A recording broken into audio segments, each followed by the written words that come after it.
नमस्कार, स्वागत है आप सभी का भेल पावर न्यूज में। मैं हूं आपके साथ अंशित यादव। आइए करते हैं तमाम बड़ी खबरों की ओर। देश के किसानों के लिए केंद्र सरकार ने बड़ा फैसला लिया। शिवराज सिंह चौहान ने दिल्ली में आयोजित प्रेस कॉन्फ्रेंस में बताया कि लगातार प्रयास के कारण देश में दाल और तिलहन का उत्पादन बढ़ रहा है। केंद्रीय कृषि मंत्री ने कहा है कि किसानों को बेहतर समर्थन देने के लिए सरकार ने महत्वपूर्ण निर्णय लिया।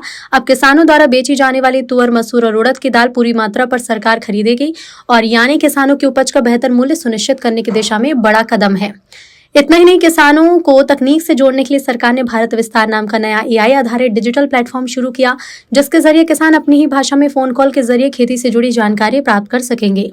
कृषि मंत्री के मुताबिक इस पहल का मकसद है कि देश का हर किसान आधुनिक तकनीक और सही जानकारी से जुड़े, जिससे उनकी आय बढ़े और खेती को मजबूती। हम दुनिया में सबसे ज्यादा उत्पादन करते हैं, लेकिन फिर भी हमें अपनी आवश्यकता के लिए अभी भी बाहर से आयात भी करना पड़ता है।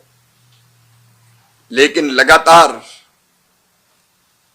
प्रयत्नों के कारण दलहन का और तिलहन का उत्पादन भी बढ़ा है। हमने दालों के उत्पादन को प्रोत्साहित करने के लिए तुअर, मसूर और उड़द की किसान जितनी चाहे उतनी खरीदी करने का भी फैसला किया है। किसान कल्याण के लिए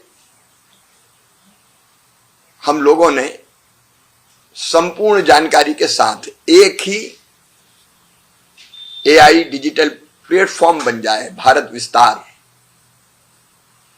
और इसलिए उसके प्रथम चरण को भी लॉन्च किया है, जिसमें किसान को सारी जानकारी एक फोन कॉल पर भी उसकी भाषा में देने का काम किया जाएगा।